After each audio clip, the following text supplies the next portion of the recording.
Muy bien, seguimos aquí en Minuto a Minuto y vamos a hablar de energía y de lo que son las políticas de este gobierno y de gobiernos anteriores también en esta materia. Lo tenemos con nosotros a Federico Bernal, él es bioquímico, es también investigador y es además el director del observatorio OETEC.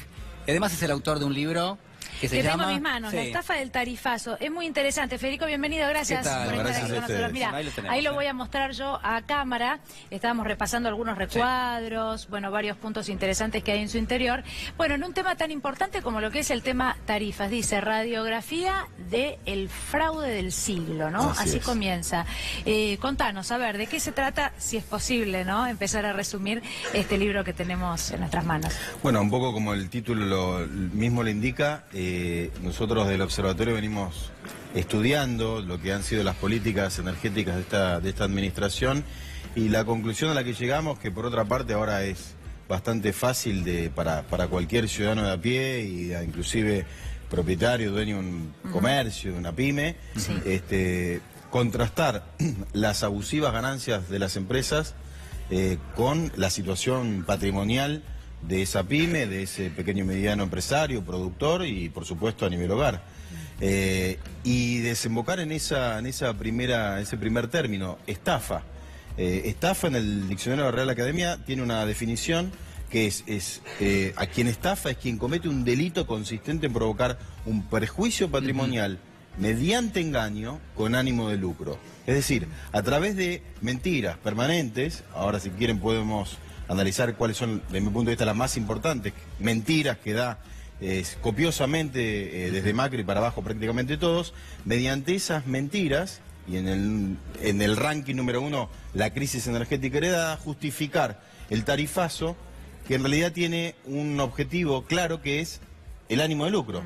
¿Sabes que había un punto que me llamaba la atención en las primeras páginas, casi en el prólogo, que tenía que ver, por ejemplo, con esto, como uno de los grandes mitos o una de las grandes mentiras, esto de que consumir o tener un exceso de consumo es algo absolutamente negativo. Y es algo que desde el Poder Ejecutivo constantemente nos están diciendo, es un mal síntoma que un país consuma mucho, y los argentinos estamos consumiendo mucho. Sí, primero lo que hay que decir es que en la comparación, a ver, esta es una administración que permanentemente está hablando de integrarnos al mundo.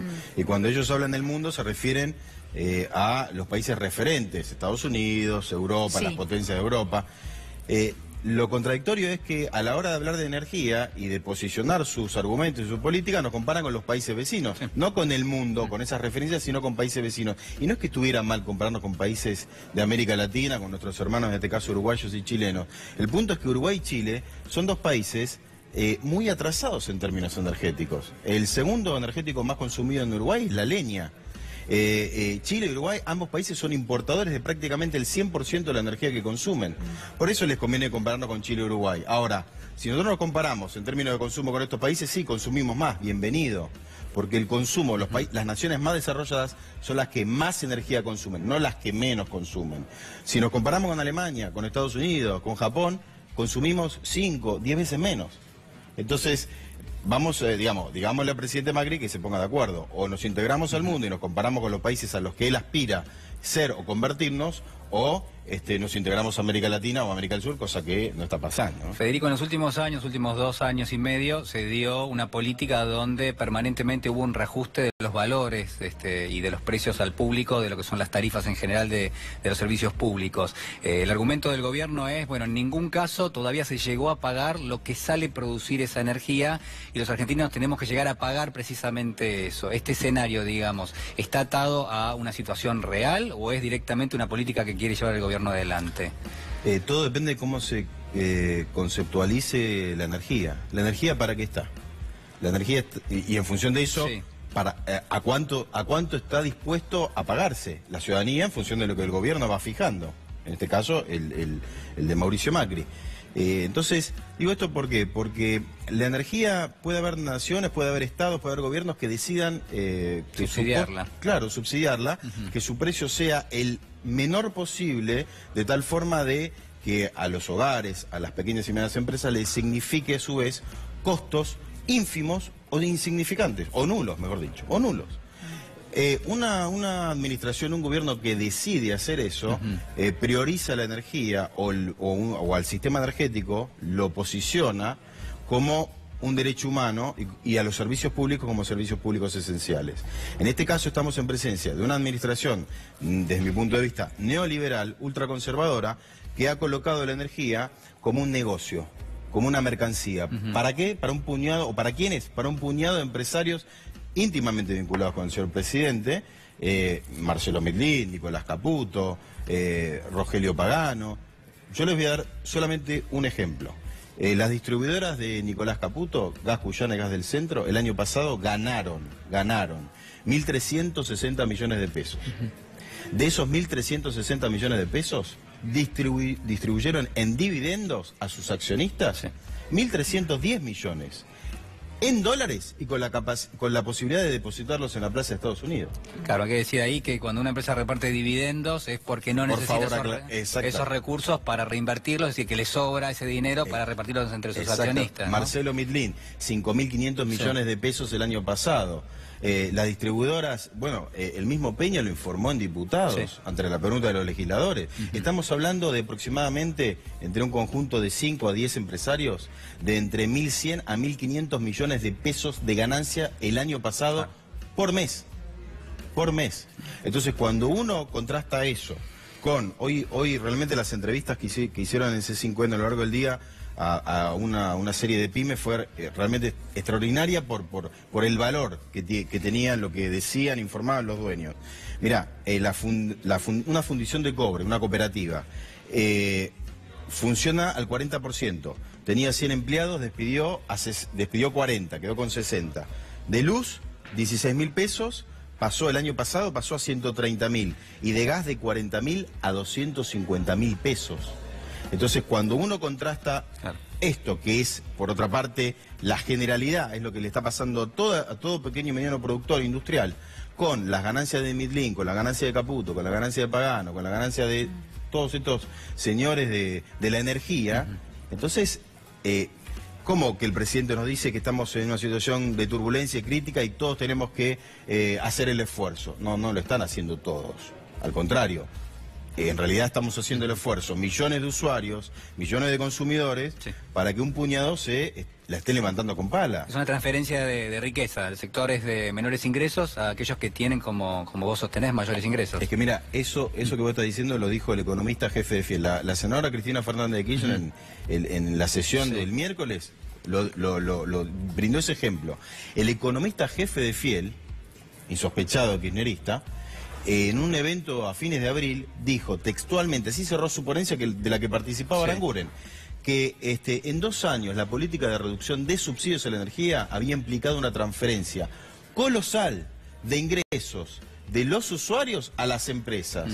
¿En cuánto? 5 puntos del PBI. Aproximadamente él habló de 16.500 millones de dólares. Claro, totalmente regresivo, digamos, ¿no? Expliquémoslo. El sector que menos puede le está girando recursos al sector que tiene mayor capacidad. Así es. Y después nos dicen el tema de los subsidios que eran injustos, que eran inequitativos, de lo que se venía subsidiando antes, ¿no? Claro. Bueno, mira, justo teníamos marcado acá un cuadrito porque es un argumento recurrente, ¿no? Que antes también se pagaba, pero a través de los subsidios. De pronto, los argentinos no pagaban la factura porque no realizaban un pago abultado, como si sucede ahora, de sus bolsillos, pero que los montos que iban a subsidios eran irracionales, ilógicos, ¿no? O por lo menos se plantea de esa manera. Me gustaría que nos cuentes qué es lo que indica este cuadrito, que justamente habla de eso.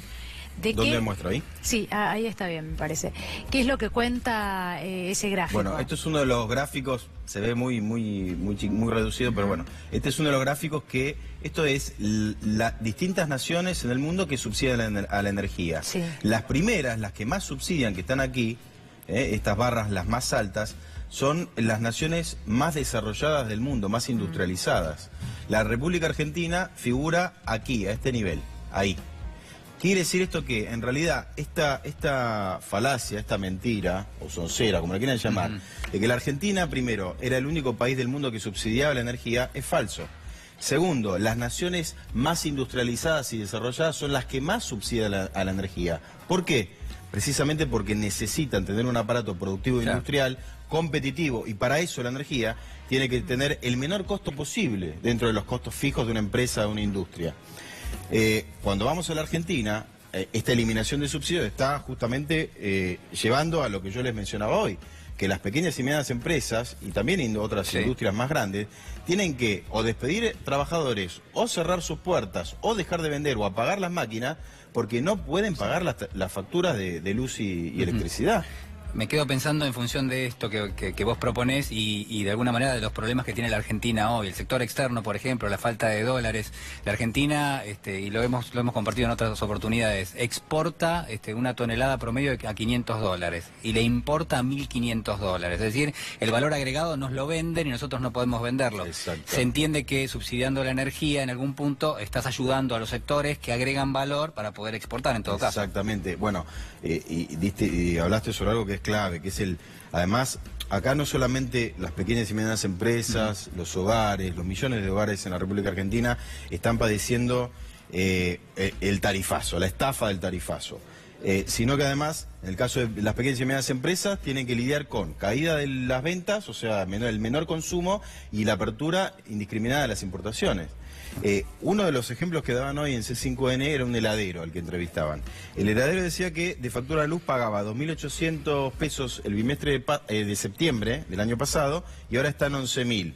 Pero además decía, le aumentaron todos los insumos, le cayeron las ventas, y entonces cuando él habla del aumento de los insumos, esto es muy interesante, él dice, me aumentaron todos los insumos, la periodista le pregunta, y bueno, y los importados también.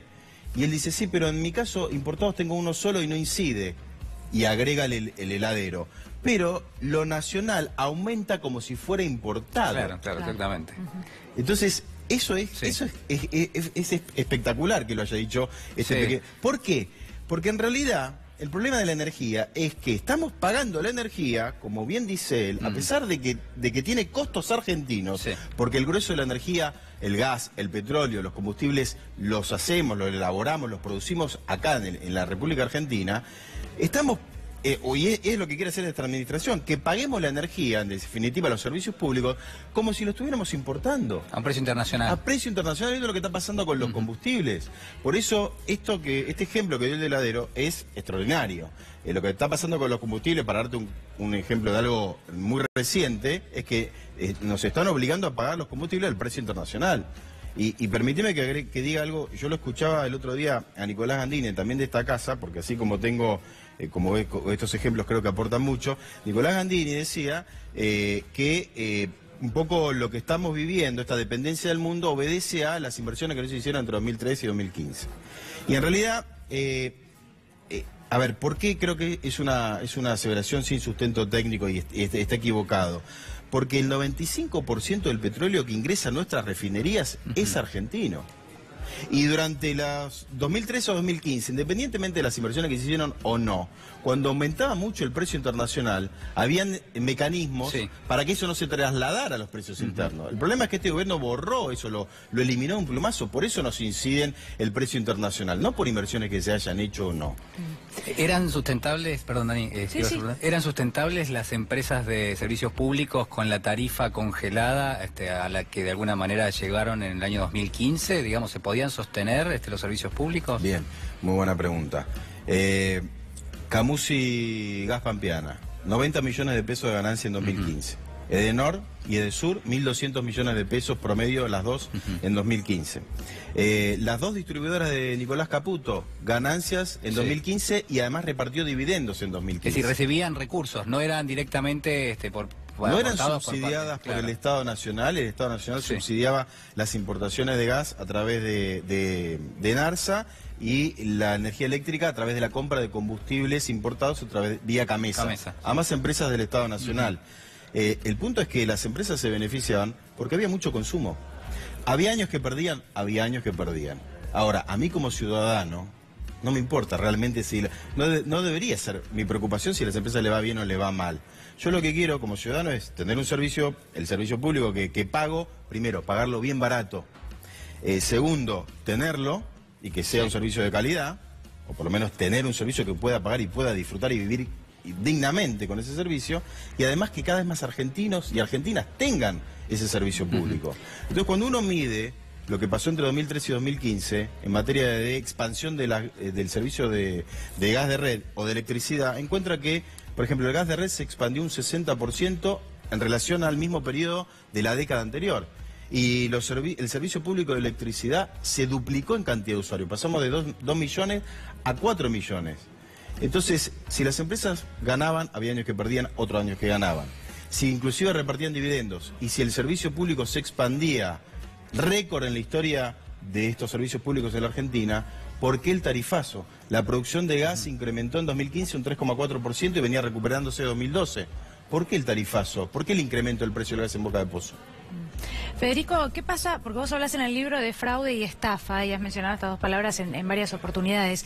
También pensamos, y respecto de subsidiar la energía, respecto de incrementar tarifas, acá hay una decisión de gobierno, claramente es una decisión. Hay países que deciden subsidiar por todo lo que vos explicabas recién, y muchos podemos estar en contra o no. La pregunta es cómo ves el rol de la justicia, porque hoy justamente, y de hecho hubo algunos fallos que intentaron frenar los tarifazos, alegando que debían ser proporcionales, bueno, y algunos argumentos también que vos mencionás, como que son servicios que hacen a la vida diaria. Estamos hablando de la luz y el gas. Hoy nadie puede vivir sin luz, gas o agua. Sí. Mi pregunta es si hay un capítulo en el libro y si no, ¿cuál es tu mirada, ¿no?, respecto de esto? Porque hoy justamente hubo un fallo de la justicia que lo que impone es multar a quienes cortan el servicio. Sí, en el libro hacemos muchísimo hincapié en el fallo de la Corte Suprema de agosto de 2016, producto de lo que fue la iniciativa también judicial del CEPIS. Sí. Que desembocó en la suspensión en todo el país del tarifazo del gas a los usuarios residenciales. El fallo de la Corte Suprema, que obligó al gobierno a convocar audiencias públicas, o mejor dicho, convocó al gobierno a llamar a audiencias públicas, sí. Y no solo a eso, sino a que el incremento de la tarifa, de justificarse, debiera ser gradual, razonable, y verás en la información provista a la ciudadanía a la hora de ir a la audiencia pública, pero sobre todo gradual y razonable. Razonable en función de la rentabilidad de las empresas, cosa que de ninguna manera puede ser, viene siendo, y además razonable en función de la situación socioeconómica de los usuarios. Y lo que vemos es que los usuarios industriales, residenciales, comerciales, están cada vez peor por lo que es la confluencia, la convergencia de las políticas económicas, y a eso se le agrega un tarifazo que es absolutamente impagable. Entonces, lo que te diría en modo de síntesis de todo lo que son, de lo más importante en materia judicial, es el fallo de la Corte Suprema que por parte del gobierno ha sido sistemáticamente violado y mancillado. No cumplen con el fallo de la Corte Suprema de agosto del 2016. Sí. Bueno, lo que algunos denuncian es que en las audiencias públicas en realidad lo que pasa es que se charlan todas estas cuestiones, pero después de todos modos se sale con el tarifazo tal como ingresó la propuesta a la audiencia pública. Entonces, es decir, que no se escucha demasiado esta proporcionalidad que debe haber con el ingreso del consumidor. Es que lo más paradójico de todo es, mira, las dos primeras audiencias públicas del gas se presentaron YPF, Pan American Energy y Total Austral. Son las tres principales productoras de gas. ¿Qué dijeron en las dos primeras audiencias públicas? Y eso está documentado. Sí. Y además, si quiere uno le ve la cara a Aranguren al escuchar eso, que tenían los ojos así abiertos como dos pelotas de fútbol. ¿Qué dijeron las empresas? Que entre 2012 y 2015 habían recuperado la producción, sustituido importaciones por miles de millones de dólares, invertido en riesgo, inversiones de alto riesgo, sí. Y todo eso lo pudieron hacer sin necesidad de incrementar el precio del gas ni trasladarlo a la tarifa. Si entonces se pudo hacer, ¿por qué no se va a poder hacer ahora? Federico Bernal, muchísimas gracias por estar con nosotros. Gracias a ustedes. Gracias. Muy amables.